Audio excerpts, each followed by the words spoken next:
Okay, guys, we are continuing in the Gospel according to St. Mark. Obviously, we're in chapter 8, and we'll be looking at verses 1 through 26.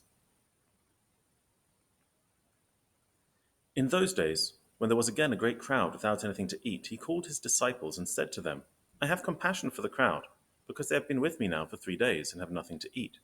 If I send them away hungry to their homes, they will faint on the way, and some of them have come from a great distance. His disciples replied, How can one feed these people with bread here in the desert? He asked them, How many loaves do you have? They said, 7. Then he ordered the crowd to sit down on the ground, and he took the 7 loaves, and after giving thanks, he broke them and gave them to his disciples to distribute. And they distributed them to the crowd. They also had a few small fish, and after blessing them, he ordered that these too should be distributed. They ate and were filled, and they took up the broken pieces left over, 7 baskets full. Now there were about 4,000 people, and he sent them away. And immediately he got into the boat with his disciples and went to the district of Dalmanutha. The Pharisees came and began to argue with him, asking for a sign from heaven to test him. And he sighed deeply in his spirit and said, Why does this generation ask for a sign? Truly I tell you, no sign will be given to this generation. And he left them, and getting into the boat again, he went across to the other side. Now the disciples had forgotten to bring any bread, and they only had 1 loaf with them in the boat. And he cautioned them, saying, Watch out, beware of the yeast of the Pharisees and the yeast of Herod. They said to one another, It is because we have no bread. And becoming aware of it, Jesus said to them, Why are you talking about having no bread? Do you still not perceive or understand? Are your hearts hardened? Do you have eyes and fail to see? Do you have ears and fail to hear? And do you not remember when I broke the 5 loaves for the 5,000? How many baskets of broken pieces did you collect? They said to him, 12. And the 7 for the 4,000. How many baskets full of broken pieces did you collect? And they said to him, 7. Then he said to them, Do you not yet understand? They came to Bethsaida. Some people brought a blind man to him and begged him to touch him. He took the blind man by the hand and led him out of the village. And when he had put saliva on his eyes and laid his hands on him, he asked him, Can you see anything?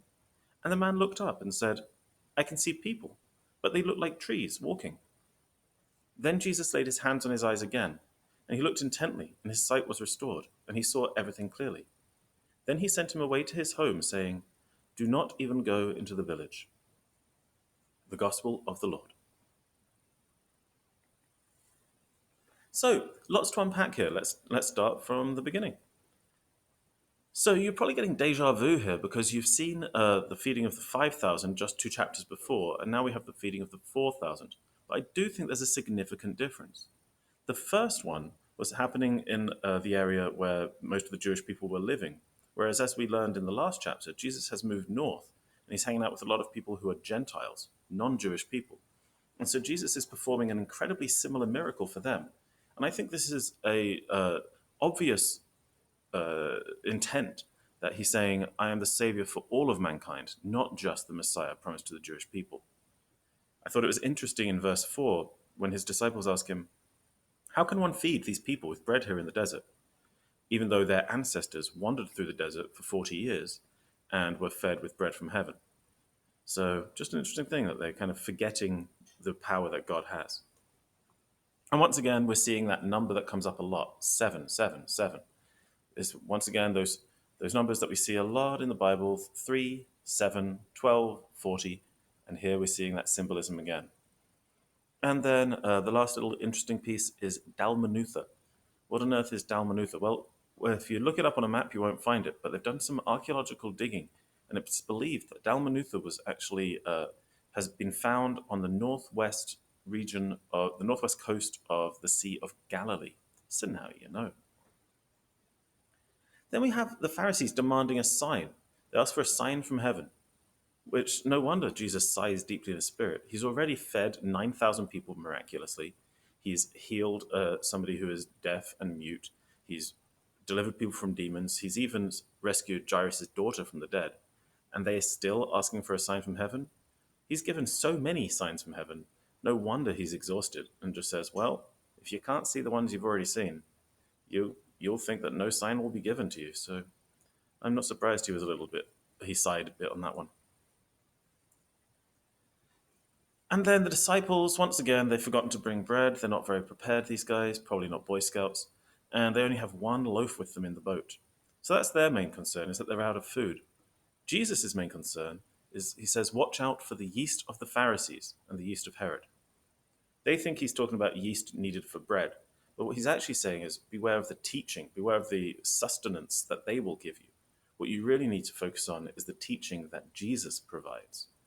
But they miss it again. And just to remind you, we see 12 and 7 coming up again. Just interesting that that's a frequent occurrence. And yet, even after he reminds them of this miracle, they still aren't quite realizing that he's talking about his teaching being spiritually nourishing, just like the food was physically nourishing. And lastly, we have the blind man at Bethsaida. So Jesus, has an encounter with this man, and after the encounter, this man can see a little bit. He's getting a little bit of vision.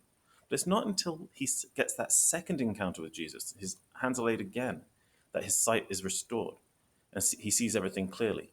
And I think what we're meant to learn from this is that we can encounter Jesus and kind of get into Christianity. We kind of get into our faith, but it's only on repeat encounters, on repeat moments of learning about God and getting closer with God, that we too can spiritually be able to see everything clearly.